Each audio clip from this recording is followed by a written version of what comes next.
quien ha estado al frente de este proceso de estructuración del código, del nuevo código de policía. Recientemente tuvimos la posibilidad de ver su exposición en el Departamento Nacional de Planeación, en una mesa técnica que han conformado en esa entidad que se llama Mesa Técnica de Convivencia, y en la que confluyen esfuerzos de ministerios como, por ejemplo, el Ministerio de Salud, el Ministerio de Educación, el Ministerio del Interior, el Instituto Colombiano de Bienestar Familiar y obviamente la policía. Y allí el centro de atención es el tema de convivencia. Ellos están tratando de unificar los criterios que hay alrededor del concepto de convivencia. Y nosotros en la policía obviamente somos actores importantes dentro de esa construcción, que es la que finalmente va a permear todos los indicadores con los cuales se va a medir la gestión de las entidades. Entonces, por eso es muy importante que nosotros aprovechemos este espacio para que el coronel Vera nos socialice todo ese procedimiento, ese proceso que se ha tenido para lo que hoy tenemos, que es el nuevo Código de Policía, y que entrará en vigencia el próximo 29 de enero del 2017. Así que bienvenido, coronel, muchas gracias por la invitación, por aceptar esta invitación, y esperamos que el auditorio pues tenga la posibilidad de aclarar las dudas que hasta ahora no se tienen.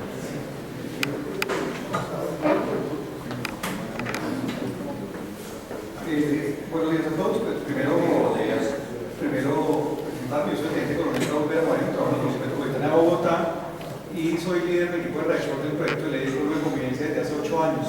Acompañamos en el proceso legislativo y pues, manifestarles que gracias a la institución que ustedes construyeron, a la doctrina que ustedes solidificaron, a la orientación que nos dieron y a todo lo que ustedes han hecho por este país, pues hoy podemos estar visionando otros horizontes, teniendo un posicionamiento en ciertas instancias como el legislativo para poder obtener estas herramientas jurídicas que serán vitales para la convivencia del país. Entonces, para mí es un motivo de orgullo estar acá con muchos comandantes, muchos líderes y muchos maestros que en algún momento orientan nuestra vida institucional y que gracias a ellos hoy tenemos una institución de la cual gozamos y esperamos pues no ser inferiores y seguir ayudando a construir el camino para que la institución sea cada vez más fuerte y podamos aportar a la convivencia de este país. Yo voy a hacer una intervención muy puntual, no vamos a entrar en temas muy técnicos, jurídicos. Para entrar en temas técnicos jurídicos tendríamos que estar aquí 5 días aproximadamente mirando el articulado en detalle. Vamos a mirar unos temas centrales, les vamos a dar la posibilidad a ustedes de que pregunten. Si tienen alguna pregunta técnica jurídica, con mucho gusto.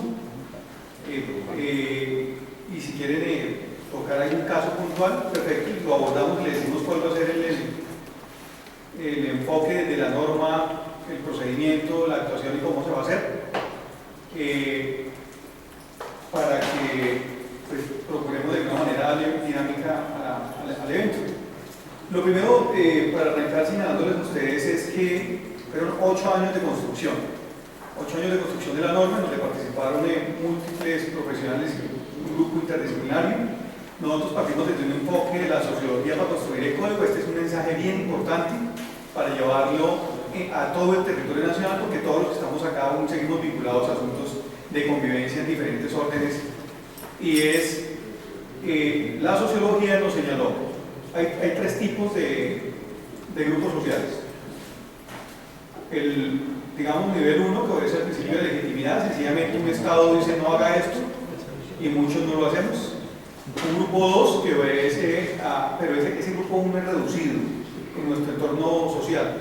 El grupo 2 que obedece a la norma partiendo de la presencia de la autoridad. Me pongo el cinturón de seguridad porque en la esquina está el policía de tránsito y se me impone la infracción, pero no hay convicción. Y un grupo 3, que es el grueso de la población que estamos manejando en este momento en el país, que no obedece ni siquiera a la presencia de la autoridad y que su comportamiento o su respuesta al requerimiento policial por lo general es violento. Claro que esto es resultado de múltiples situaciones y fenómenos que hemos vivido en este país.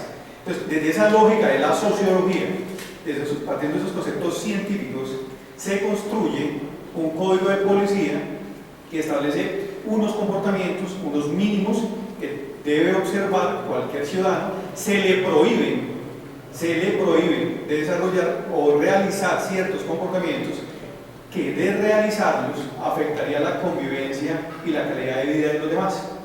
Pelear, amenazar, botar basuras, hacer ruido, vender elementos robados, que también es, digamos, que está en la órbita penal, pero hay unos complementos aquí del orden administrativo. Pues eso afecta la tranquilidad, la seguridad, afecta la convivencia. La lógica es esa. Le vamos a decir a un grupo poblacional, que es la mayoría, que es el grupo 3, que no debe hacer. No debe incurrir en estos comportamientos. Por eso nosotros nos centramos y nos concentramos en la técnica legislativa del comportamiento deseable. Como un ejemplo es el Código de Convivencia de Bogotá, lo respeto, no nos escuchamos nada. Los operadores hoy tenemos problemas fuertes en la operacionalización de la norma de Bogotá porque tienen falencias jurídicas y problemas al no partir de concepciones sociológicas claras. En una norma de policía, el régimen de policía, de acuerdo a la Teoría General del Derecho de Policía que me enseñaron los maestros, se prohíben comportamientos. No le digo a la gente cómo desearía yo que se comportara, porque para eso existe la política y los manuales y otros contextos. Claro que cuando a mí me dicen que no debo hacer y por qué no lo debo hacer, pues soy un mejor ciudadano. Esa fue la lógica desde la que se parte, porque hemos escuchado discursos por todo el país, ¿no? Todo el que no tuvo la oportunidad en algún momento, pues fácilmente se monta en la crítica destructiva. Montémonos en una crítica constructiva desde esta lógica de la sociología, desde la ciencia, que nos da unos parámetros para construir una norma, acuñados con la Teoría General del Derecho de Policía, y construir esta herramienta que, pues, de alguna manera es vital para la convivencia del país. Después de la sociología saltamos a la ciencia de policía y hablamos de un principio: inmediatez. Claro, hay otro antes, y es la anticipación. A la policía le corresponde prevenir o anticipar hechos o comportamientos o fenómenos que afectan la convivencia. Cuando tardamos en atender una riña y se ocasiona un muerto, la policía falló, y es muy grave para la policía.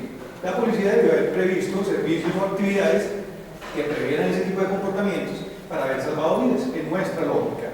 Esto es nuestra lógica. Si no somos capaces de anticipar ciertos comportamientos, debemos actuar de manera inmediata. Principio número 2 de la ciencia de policía: actuación inmediata en el lugar. Les voy a poner múltiples ejemplos para tratar de aterrizar esto, no serlo tan filosófico. Hoy tenemos zonas críticas complejas de la ciudad, el último caso del Bronx, por hablar de ciudades como Bogotá, y tenemos multiplicidad de problemas de puntos críticos y complejos por todo el país. Nacen en la incapacidad de corregir a tiempo ciertos comportamientos. Entonces, una persona inescrupulosa, aprovechándose de la debilidad jurídica del país, instala un prostíbulo en un sector residencial porque el arriendo es más barato, impacta un sector residencial, nos trae drogas, microtráfico, trata de personas, problemas de movilidad, ruido, afecta la tranquilidad y la incapacidad de las autoridades de policía, no de las judiciales, sino de la autoridad de policía, para cerrar el establecimiento e impedir siquiera que funcione, nos lleva hoy a procesos de 7 años, y en 7 años se impactó totalmente un sector residencial y nuestra respuesta es represiva.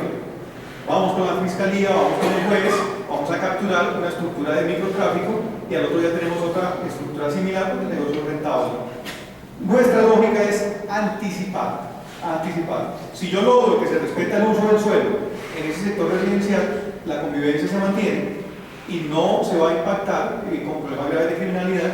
Y si focalizamos esa actividad de alto impacto, como la prostitución, la rumba, la droga, por dar un ejemplo, lo focalizamos a través de un planeamiento territorial con unas autoridades que lo hacen cumplir en un entorno donde podemos montar dispositivos policiales para garantizar o corregir ciertos comportamientos, seguramente vamos a tener un menor control de la ciudad y propiciar y garantizar convivencia. Entonces, nuestra lógica parte de esos principios. ¿Cómo apagamos interruptores tempranos? Corrigiendo comportamientos. Y así desarrollamos algunos de los capítulos que están allí para poder empezar a apagar esos interruptores de manera temprana pero también cuando se generen ciertos comportamientos, cómo actuar de inmediato en el sitio. Cómo actuar de inmediato en el sitio sin afectar el debido proceso, sin vulnerar el derecho constitucional al debido proceso. Un debido proceso inmediato. Un debido proceso que puede que no sea inmediato para unas autoridades administrativas de policía, pero sí con mucha celeridad.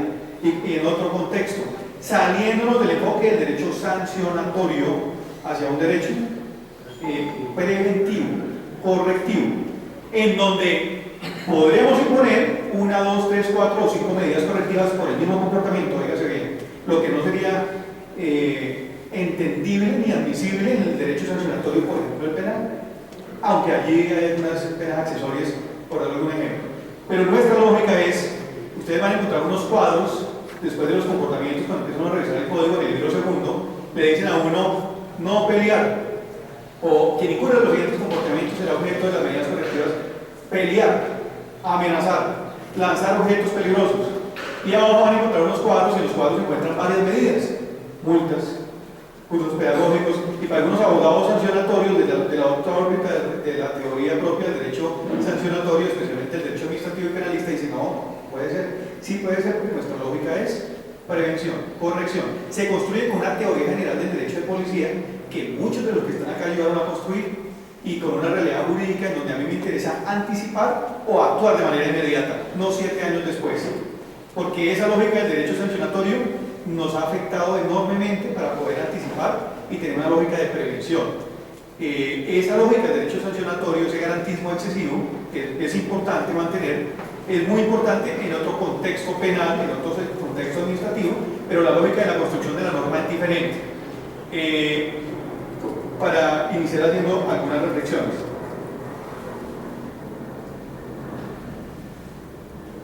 Habiendo hablado del enfoque sociológico y de los principios científicos, desde la ciencia y el derecho de policía y la teoría general, como que se construye la norma, me voy a adentrar un poco ya en el libro primero. El libro primero básicamente, de manera general, lo que hace es conceptuar y generar unos criterios relacionados con el poder, la función, la actividad de policía y la materialización de la orden de policía, de manera puntual y sencilla, para poder hacer esto un poco más entendible y más ligero. Poder, capacidad de expedir normas. Función, documentar, procesar, aplicarlas. Y actividad, materializar las órdenes que en ejercicio de la función alguien transmite. Materialización.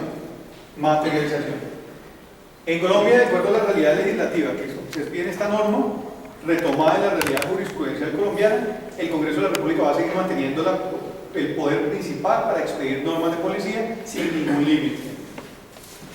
Y vamos a seguir hablando del poder subsidiario, cabeza de las asambleas departamentales, o sea que las asambleas departamentales van a tener que generar reglamentos departamentales de policía, porque pues con el cambio de la legislación nacional van a tener que acomodarse a la legislación nacional, porque así se determina desde la Constitución y desde la ley, y van a tener unos limitantes. ¿Cuáles son las limitantes? El poder principal del policía del Congreso me dice cuáles son las medidas correctivas que algunos llaman sanciones. Este código establece 20 medidas correctivas: la amonestación, la multa, la demolición, son de reserva legal. Las asambleas departamentales no podrán crear nuevas medidas correctivas, no lo podrán hacer y no lo pueden hacer. Hay reglamentos departamentales de policía que sí lo hacen y el operador aplica, y está bien. Cuando viene la demanda contra el Estado, ganan, hay un proceso de repetición, daño antijurídico, y hasta el momento no hemos tenido noticias de compañeros en procesos de repetición por haber aplicado normas vigentes en la barrita local, pero es posible que la jurisprudencia del Consejo de Estado cambie, y cuando yo esté 10, 15 o 20 años sentado con ustedes allí, pues esperaría estar tranquilo y no tener problemas de repetición ni problemas jurídicos. Entonces tenemos que ser muy claros en el tema. Creen reglamentos departamentales de policía, creen departamentos en poder subsidiario solamente para regular comportamientos que no fueron regulados por el Código Nacional. pero no creen medidas correctivas ni sanciones diferentes. No creen medios de policía. Recuerden que nosotros tenemos medios de policía como la orden, la fuerza, el reglamento, la asistencia militar, que hablamos un poquito del tema. No podrán crear medios de policía porque son de reserva legal, así lo dice la jurisprudencia, la Constitución y lo dice la ley. En Bogotá, por ejemplo, el Código Distrital de Policía de Bogotá creó medios de policía y hoy tenemos problemas cuando los aplicamos. Y han sido algunos demandados ante el Consejo de Estado que están siendo declarados la nulidad de algunos de ellos. Entonces, hubo errores conceptuales en las personas que en algún momento, conceptuales jurídicos, asesoraron la elaboración de ciertas normas que a largo plazo van a repercutir. Como muchos de los que estamos acá, vamos a acompañar esos procesos normativos en los departamentos, en las regiones. Es importante tener claros estos parámetros del libro primero. Regulen comportamientos que no hayan sido regulados en la ley nacional. No creen nuevas medidas correctivas, que algunos llaman sanciones. No creen nuevos medios de policía, se utilicen los 20 también, son 20 medidas correctivas, 20 medios de policía que están en la norma. Y utilice el procedimiento que construyó el legislador. No se invente procedimientos diferentes y no vaya al procedimiento del Código Contencioso Administrativo. Hoy nos tardamos 7 años en cerrar el prostíbulo que termina vendiendo droga y realmente son epicentros complejos de la distribución, por ejemplo, de graves problemas de fenómenos de criminalidad porque utilizan el derecho administrativo. Y nos metieron en esa órbita los abogados, nos hicieron un lobby legislativo con la ley 232 y nos complicaron la vida en la calle. Bastante. ¿Y quién revierte el problema? Pues en la policía uniformada, que es el primer eslabón de la cadena, a pesar de que en ocasiones no tienen la competencia. Entonces, vamos a utilizar los medios, las medidas y el procedimiento de la ley nacional, y cuando vayamos a asesorar reglamentos de policía en orden departamental, solamente vamos a regular comportamientos que no hayan sido regulados por la norma nacional. Con una limitante. Si yo voy a regular un comportamiento que afecta el derecho a la intimidad, por ejemplo el domicilio, ejemplo, un comportamiento que existe actualmente en el Reglamento Departamental de Policía de Tolima, y es no asear su casa. Yo en mi intimidad, en mi domicilio, soy autónomo para predeterminar si limpio o no limpio mi casa. Desde que no trascienda lo público, no afecte, no genere problemas de seguridad, nadie tiene por qué meterse en mi casa. Esa es la lógica. Esa es la lógica. Eso también está en la teoría general del derecho de policía. Solamente intervengo cuando trasciende a lo público. Pero encontramos normas de policía como el Reglamento Departamental de Policía con ese comportamiento, lo que es abiertamente inconstitucional. Esperemos que los nuevos reglamentos respeten estos parámetros y estos límites. El ejercicio del poder subsidiario de policía en los departamentos y en Bogotá, porque Bogotá tiene un régimen especial por ser el distrito capital y tiene la misma categoría de una asamblea departamental, tienen que respetar esos parámetros legales y jurisprudenciales. No podrán regular comportamientos asociados con el derecho a la intimidad, ni a la libertad personal. Recuerden que hay muchos tipos de libertades, de culto, de movilidad. No, solamente refiero a libertad personal, que es la capacidad de autodeterminarme. Estoy acá, me paro, me muevo, me desplazo. Digamos que la mayor expresión de quebranto de la libertad personal es la retención o la captura o la privación o la afectación de la libertad. Entendidos estos parámetros, casi que les resumí el libro, la primera parte del libro primero, cuando acompañamos los procesos normativos de expedición de normas de policía, de reglamentos de policía, departamentales o para Bogotá por tener el mismo estatus de una asamblea departamental por ser distrito capital, de acuerdo a lo que manda la Constitución Política de Colombia. Entremos en la función. ¿Quiénes van a tener función de policía? Les pregunto a los aquí presentes, a mis amigos comandantes y maestros y líderes. ¿Los comandantes de estación de policía cumplen función de policía? Pero una administrativa, ¿sí? ¿O actividad o función? Bueno, entonces sí cumplimos función. Y la ley nos dice que vamos a cumplir función de policía, perfecto. Cuando hoy un comandante de estación documenta un procedimiento para cerrar un establecimiento, practica pruebas, escucha, respeta el ejercicio de la defensa, eso es función. Está en el ejercicio de la función, ordena el cierre y le ordena al patrullero antes a los honorables agentes administrativos, vaya y me materializa este cierre, que cumplía la actividad. El comandante de la estación, entonces, nos generaron una serie de confusiones normativas que aclaramos con este código, porque esa confusión normativa llevó a la Corte Constitucional a derogar en algunos pocos momentos algunas atribuciones que tuvimos en algún momento, pero finalmente, sabiamente, en un momento nos mantuvieron algunas competencias, pero estuvieron en riesgo, porque en algún momento demandaron la posibilidad que tenían comandantes de estación para cerrar establecimientos, aduciendo que nosotros no cumplíamos función de policía, sino solamente actividad, y para ellos actividad es igual a fuerza. Fuerza es un solo medio, la policía utiliza orden, fuerza, incluso el último medio de policía que utilizamos nosotros los uniformados, siendo comandante de estación o patrullero, es la fuerza. Hay una confusión conceptual compleja que nos generó graves problemas en la operacionalización que con esta ley aclaramos. Y voy a saltar a la actividad. Entonces pensemos en qué función, pensemos en un ejemplo, una autoridad judicial sustanciando un proceso, ese es el mejor ejemplo.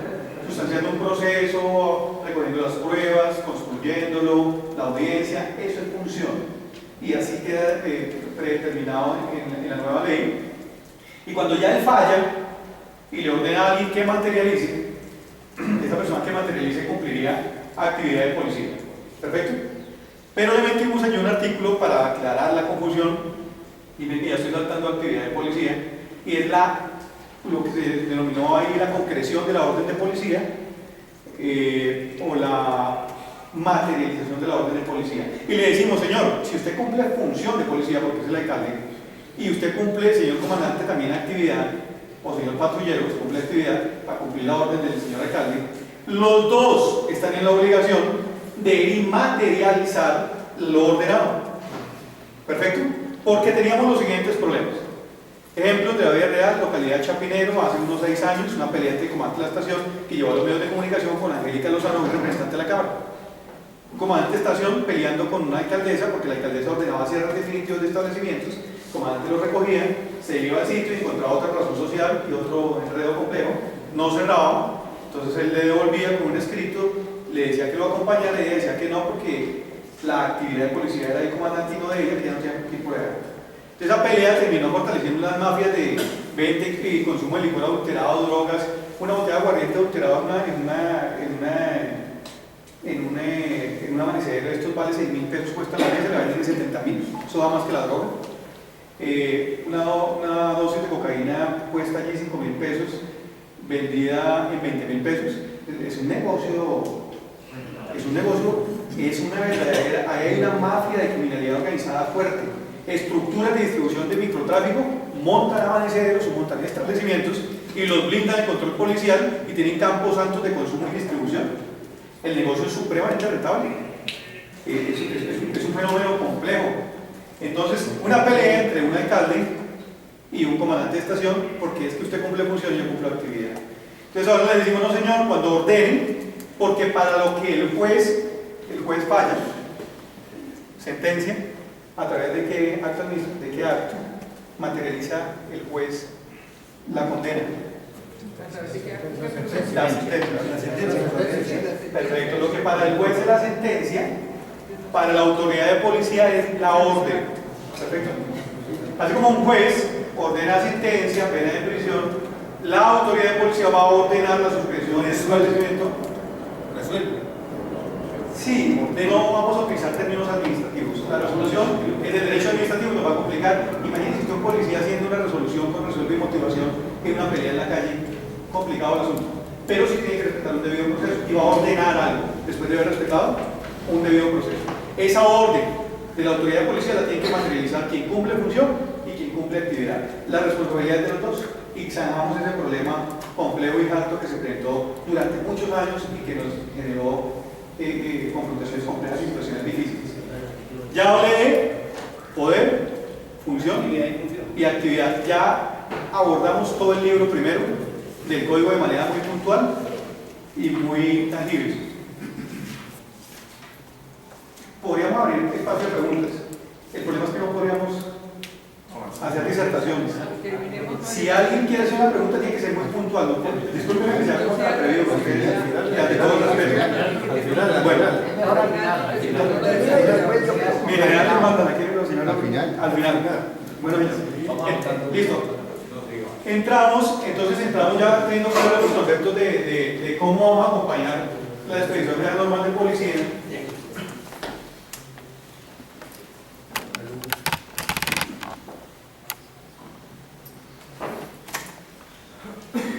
Bueno, antes de irnos de allí, les voy a hacer dos reflexiones muy importantes. Y una es la independencia del derecho administrativo y el derecho sancionatorio, que ya lo he venido tocando. Y otra tiene que ver con no hablar más de orden público, sino de convivencia. Entonces voy con la primera. ¿Por qué? Vamos a encontrar en el artículo 5, si no me falla la memoria del código, y en varios artículos del código, varias enunciaciones, y es que los procedimientos de policía no se van a supeditar al Código Contencioso Administrativo. No, porque para eso este código tiene su propio procedimiento. Ya les he venido refiriendo la cantidad de problemas que hemos tenido. Ahora, eso no significa que no vayamos a tener control de lo contencioso administrativo. Si yo, operador, ordeno y materializo una medida correctiva y me equivoco, pues esa persona va a demandar por daño jurídico ante la jurisdicción de lo contencioso administrativo y seguramente van a indemnizarlo y van a repetir sobre el operador, y eso ocurre hoy, ya viene ocurriendo. Entonces aquí evitamos esa tercera instancia que teníamos, en donde cerraban el prostíbulo, el amanecedero, donde venden la droga y el problema. Iba a segunda instancia después de 6 años, después de 6 años. Confirmaban en segunda instancia, por ejemplo aquí en Bogotá, que tenemos un curso de justicia bastante reducido y no da abasto, una cosa compleja, una estructura difícil. Y cuando iba a perder el abogado, pues se iba con el juez contencioso administrativo y ordenaba la suspensión de la medida y nos tenía otros 6 años. Y una cosa complicadísima. Eso lo rompemos completamente en la ley. Entonces, en ese artículo y en otro le decimos: estos procedimientos de policía no se deben someter a los procedimientos del libro primero del Código Contencioso Administrativo actual. Perfecto. Vamos a trabajar con nuestro procedimiento propio de manera autónoma.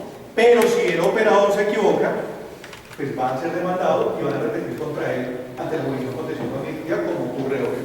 Esa es la primera reflexión. No más derecho administrativo, es respetable, es admirable, pero el derecho de policía es autónomo y tiene una teoría general propia, tiene unos principios y se refleja en que fuimos capaces de construir una norma, llevarla al legislativo y sacarla, gracias a la construcción de conocimiento que han tenido acá los maestros y nuestros antecesores, y que no podemos perder y que tenemos que seguir impulsando. Segunda reflexión: no más orden público. Para nadie es un secreto que el orden público se convirtió en un canal de ingreso de los militares y de otras instituciones para llevar presupuesto que debería tener hoy la policía, debilitando el ejercicio de nuestra función. Entonces ahí estamos hablando, en el artículo 3, si no falla la memoria, discúlpenme, yo soy malo con los números. ¿En ámbito? No, en convivencia. Sí. Cuando ustedes empiecen a echar una lectura se van a acordar de todo lo que yo les voy narrando acá. Entonces hablamos de que el fin ahora es la convivencia, no el orden público, y esa convivencia la mostramos como un fin integral integrado por varias categorías. Bienes jurídicos tutelados para los abogados. Entonces ahí empezamos a definir cuáles son los bienes jurídicos tutelados por este código. Eso es muy importante para un operador. La seguridad es una de las categorías de la convivencia. Seguridad que básicamente es proteger la vida y los bienes de las personas, que no los maten, que no los lesionen, que no los roben. ¿Cómo se afecta la seguridad de una persona? Un comportamiento, un ejemplo que alguien me ayude con un comportamiento con el cual se afecta la vida de una persona, sin ser delito, que no sea conducta punible. Una riña, perfecto. Una riña es el mejor ejemplo. Entonces, ustedes van a encontrar en el libro segundo unos títulos como comportamientos que afectan a la seguridad. Ustedes se van a acordar ustedes de nuestra disertación: convivencia, 4 categorías, una categoría de la seguridad, y aquí encuentro el listado, todos los comportamientos que afectan la vida y la integridad de las personas y las medidas correctivas que voy a aplicar. Esa fue la lógica porque se trabajó el código. seguridad, proteger vidas y bienes, tranquilidad, calma, paz, sosiego, que no perturben mi intimidad. Por lo general, el mejor ejemplo de ello es el ruido, que es el mayor motivo de policía atendido en el país, de acuerdo a estadísticas de los números de emergencia, llamadas recibidas en los diferentes CAD o NUCES, como se llaman ahora. Es el mayor motivo, la mayor queja y el mayor reproche, y tenemos serias debilidades en la atención de ese tipo, por ejemplo, de llamados de la comunidad que nos dejan muy mal referenciados y con una mala percepción de la comunidad. La tranquilidad, el ambiente, que básicamente lo resumimos de la siguiente manera. Voy a citar al Papa diciendo: el planeta es la casa común, cuidemos el planeta como cuidamos a nuestra casa, el ambiente es todo. Por eso vamos a encontrar más adelante unos capítulos en donde le dieron competencias a la policía en materia mineroambiental, competencias que solamente tenían hoy autoridades ambientales o mineras, para que la policía entre a jugar un papel relevante en proteger los recursos naturales y ambientales de este país, porque es fundamental. Ustedes saben mejor que yo cómo están acabando con este país, y hay ineficiencia de algunas instituciones que se ocupan de ellos. No los vamos a desplazar, mantienen, pero sí retomamos algunas competencias para no tener que depender de la operación, con todos los problemas que hemos tenido en el pasado, de ciertas instituciones que son un poco paquidérmicas y lentas en el tema. Ya se está visionando, claro que la policía tendrá que crecer, tendrá que fortalecerse, pero será una oportunidad importantísima para contribuir a la convivencia de este país y para apagar interruptores graves de criminalidad, por ejemplo, desde la órbita de la minería ilegal, que para nadie es un secreto que después del narcotráfico pareciera venir la nueva evolución de la minería ilegal, como en algún momento ocurrió con los contrabandistas de licor, hasta que conocieron los estupefacientes y la droga. Pareciera ser así. Pero bueno, estamos pensando en una lógica de anticipación, de romper cadenas. Si yo pienso en la cadena de la minería criminal, el labor fundamental es la economía y el comercio. Y siempre nos hemos concentrado en la captura y en el ámbito judicial y el comercio. Entonces, aquí en este código se empiezan a generar alguna serie de acciones para el ejercicio de control de impacto a esa cadena económica, comercial, y poder impactar desde una órbita policial sin dejar de hacer lo importante que es represión, captura, judicialización, que es supremamente importante, pero también complementando con un Estado fuerte, con una estructura administrativa que se complementa desde diferentes ámbitos. Esa es la lógica que se ha ido construyendo, digamos, y me faltaría la salubridad. La salubridad como una categoría que tiene que ver con todo lo que consumimos o nos aplicamos en el cuerpo de manera sencilla y puntual, aunque allí las funciones quedan en cabeza del INVIMA, Policía de Salud del Orden Nacional y Secretaría de Salud en el orden distrital, pero sí vamos a tener alguna participación y algunas competencias ligeras en materia de salubridad que nos van a permitir hacer algunas intervenciones que son necesarias, especialmente en territorios donde no hay ninguna otra autoridad diferente a la Policía Nacional. Entonces vamos a tener esa posibilidad. Entonces fíjense bien que estamos hablando de convivencia, fin integral, categorías, bienes jurídicos tutelados. Es importante empezar a dejar el lenguaje atrás, no más orden público. Hoy el orden público hablan de un orden público externo, del otro interno, entonces los militares se meten allí con el asunto de que ellos son también responsables del orden público interno, y toquemos ese asunto militar ya. Asistencia militar.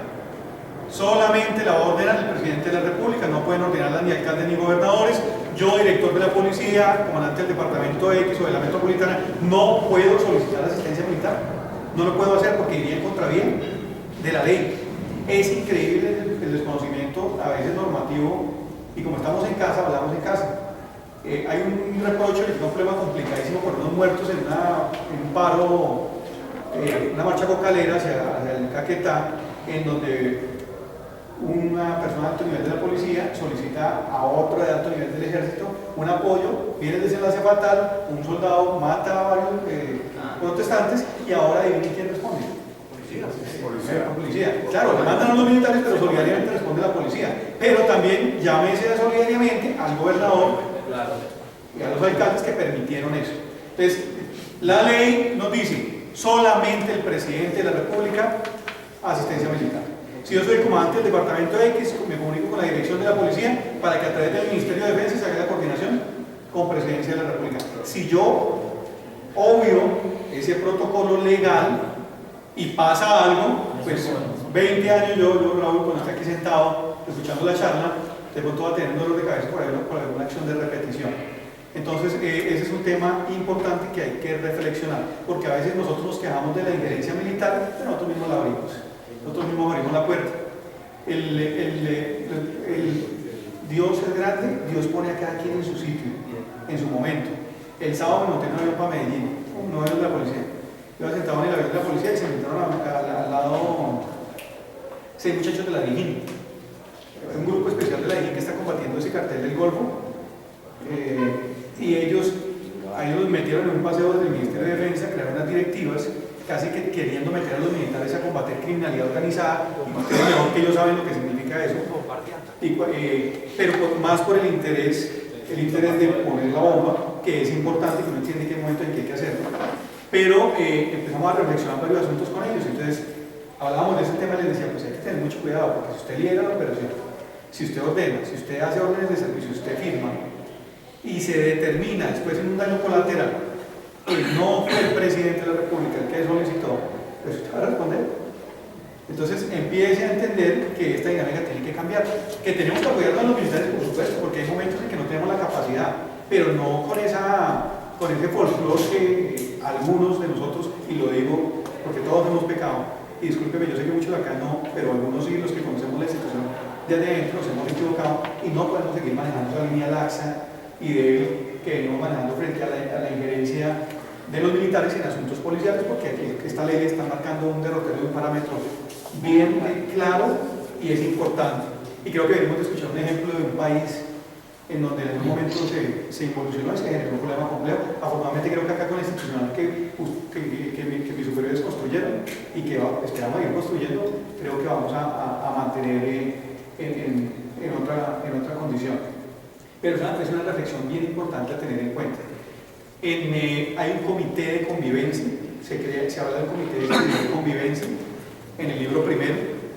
Mi recomendación, esto no es oficial, mi recomendación, mi reflexión como policía, yo apenas voy a completar de 24 años viendo también un poco la dinámica institucional. Ustedes me llevan mucho más de recorrido. Y mi recomendación es, nosotros tenemos que salir de los tradicionales controles de seguridad y de los comités de orden público. Porque hoy nosotros estamos viendo que eso se convirtió en un fortín y una posibilidad de acceso de militares y otras instituciones a llevarse el presupuesto de la policía. Y a la hora de solucionar problemas de convivencia estamos solos. Estamos solos. Esta es la oportunidad de confluir, de visionar ese comité de seguridad y convivencia que se crea ahí como en el artículo 18, algo así, no recuerdo bien, nos señala, nos indica que va a haber participación del alcalde, del Ministerio Público, del comandante de la policía, que se puede invitar a delegados de gremios o de ciudadanía. Ya estamos invitando, vamos a invitar al ciudadano a que nos ayude a planificar el servicio, como debe ser. Entonces, hay un problema de hurto de ganado, unas situaciones complejas, además de construcciones de invasiones en unas veredas. Nos sentamos todas las autoridades con inspectores de policía, alcalde, comandante, delegados allá de la ciudadanía, que deban estar allí, porque algunos no deberán estar allí, por eso tampoco es camisa de fuerza del comité, y tomamos decisiones conjuntas. ¿Y qué vamos a hacer? ¿Ustedes qué van a hacer como comunidad? ¿A qué se van a comprometer? ¿A qué nos vamos a comprometer nosotros, policías uniformados, y a qué el alcalde? Y empecemos a darle un viraje diferente a la metodología y a lo que hoy es el Consejo de Seguridad y el Comité territorial. Ya lo planteamos acá con los departamentos, con DMS, habrá que hacer una reflexión y con mucho tacto, porque se pueden herir muchas susceptibilidades, pero muchos de los que estamos acá, hoy ustedes están allá ganando los espacios en las administraciones municipales, distritales, asesorando, y será importante que empecemos a alinear estos criterios con ustedes en una construcción conjunta de conocimiento para seguir creciendo. Entonces, es otra reflexión importante que se da allí frente a lo que establece, digamos que en materia de armas de fuego, la competencia que va a tener la policía para destruir las armas de fuego, la ley ya es clara. El carrusel es en donde nosotros recogemos en la calle, le entregamos a los militares y ellos vuelven y venden, mueren. La ley le dice a la policía, destruya usted, y digamos que estamos cortando ahí un círculo complejo también que en las calles nos generaba múltiples situaciones y eventos. Entonces son cosas así como para reflexionar y comentar en lo que tiene que ver con con la asistencia militar y con un cambio de enfoque frente a lo que tiene que ver con orden público y que empecemos a retomar asuntos propios de la convivencia. Y bueno, me parece interesante la reflexión que nos deja, porque yo creo que lo que dijo mi general tiene mucha razón. Hoy le queda una mala reflexión de lo que dijo la doctora, de nuestra estructura de gobierno, hacia dónde tendremos que fluir. Porque claro, usted me hizo reflexionar mucho. Cuando uno lee la política de seguridad y defensa, realmente es una política de seguridad nacional. Y ustedes saben que de allí se despliegan tomas de decisiones para presupuestos, para infinidad de situaciones que son fundamentales y esenciales para una institución como la policía y para el país.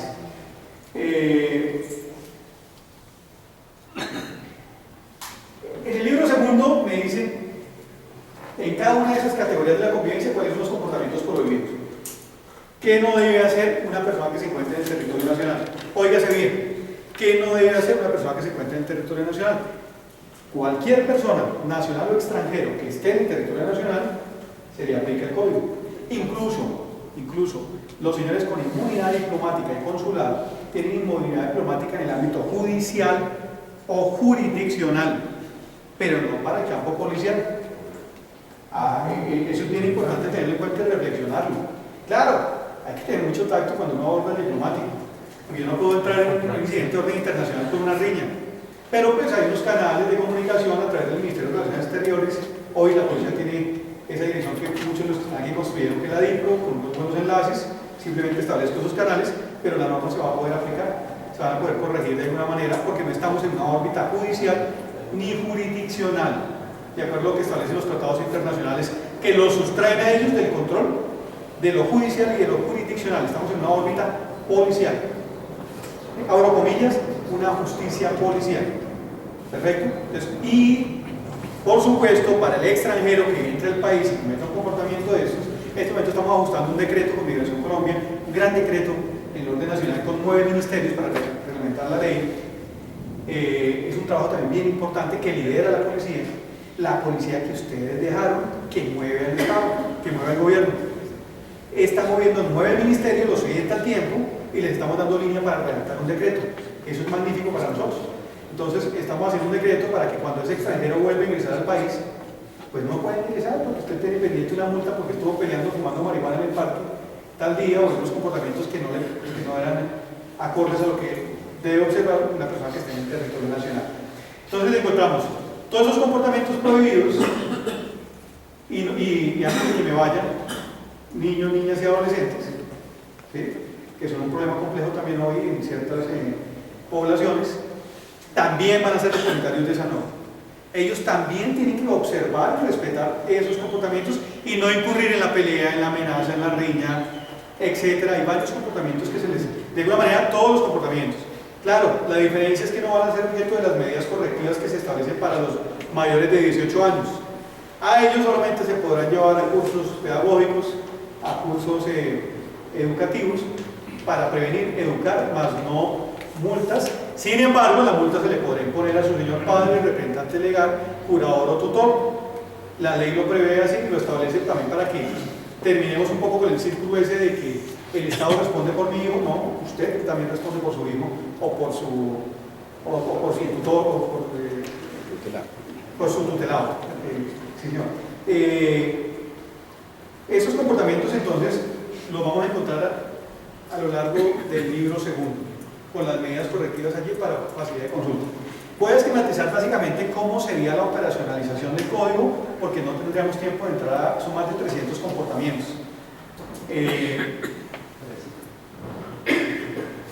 Vamos a encontrar unas multas generales y unas multas especiales. Las multas generales van a ser del Cuerpo Uniformado Policía e Institución Nacional. Las multas generales van desde la multa tipo 1 hasta la multa tipo 4. Esto que estoy manifestando, esta explicación, la van a encontrar en mayor detalle en el libro tercero, cuando vayan a la definición de qué es una multa. Y las multas de la 1 a la 4, que son las que van en el orden tipo 1, 92.000 pesos, hasta la tipo 4, que son como algo así como aproximadamente 700.000 pesos. son el grueso de medidas para los comportamientos que más nos aquejan.